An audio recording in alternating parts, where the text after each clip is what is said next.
Let's bring in Congresswoman Nicole Malliotakis, Republican from New York. She's the daughter of a Cuban immigrant who left the country following the rise of Fidel Castro. So moments like this, I imagine, are very important to you. Do you think that the Biden administration has done enough, or maybe some of your colleagues in Congress? I noticed a lot of Republicans put out statements in support of the Cuban people seeking freedom.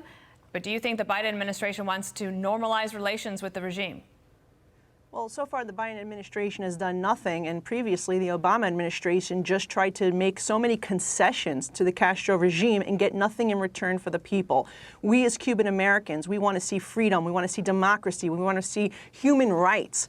We want to see the dual currency system, which pays the Cuban people what equates to $15 a month, in which they have to work months in order to buy a pair of shoes or food, be totally dismantled. We want to ensure that Cuban people have the opportunity to elect their own government, and that's what we will continue to push for. I will say this. We have a record number of Cuban Americans in Congress. With 3 senators, and we have 7 members in the House, and we are united to push the Biden administration to help bring change, help bring democracy to Cuba, for our families that still live there, and for the many dissidents who have come to the United States and just want to see freedom in their homeland, as my mother would want to see. So then, are there concrete things you would like to see them do immediately?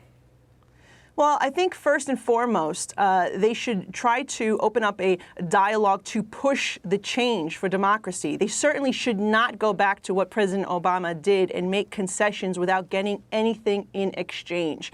I think that, it's incredibly important that we do not mess this up. And I think that President Biden has a real opportunity. I know that if President Trump was there right now, he would be doing everything in his power to try to bring real change. We want freedom, democracy, free and fair elections, and of course, restoration of human rights. But really what people need to understand is that people in Cuba right now, they are starving. They don't have food. They have very difficult conditions. Those who don't have families here to help them are really in dire straits. And even those who have help from the United States of American relatives, it hardly gets to the people. And so it's very incredibly difficult.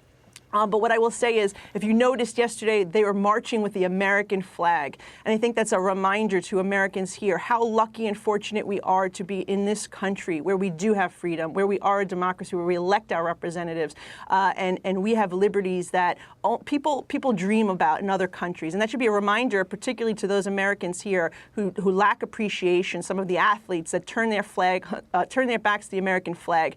Look how much we're loved and want to be emulated with freedom in other parts of the world. It's true. Dissidents all over the world, when they are seeking freedom, they fly the American flag from Hong Kong to Cuba and elsewhere. I also wanted to ask you about your trip to the Middle East. There's big changes right now with a transition to a different government in Israel. Your reactions about that, and any concerns that you have about the region in regards to Iran?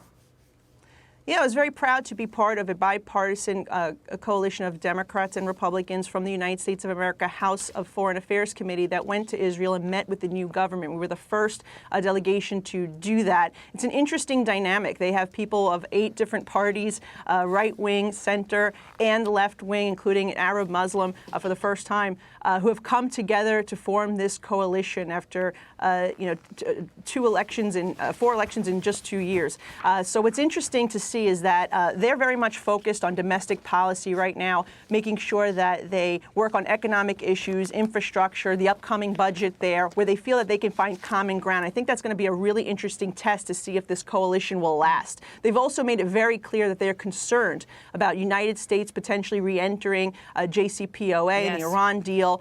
They have said very clearly they do not want us to be doing that, and certainly with the new election of that, even though it was a sham election of the new president, Raisi in Iran, it's even bigger concern. The United States has sanctions against him. This is somebody who's responsible for the murder of thousands of Iranians who fought for human rights and freedom there. So certainly caution to President Biden not to re-enter this deal, and make sure that there are massive changes made to make it better. Congresswoman, thank you. Thank you for coming on after that big trip. We appreciate it.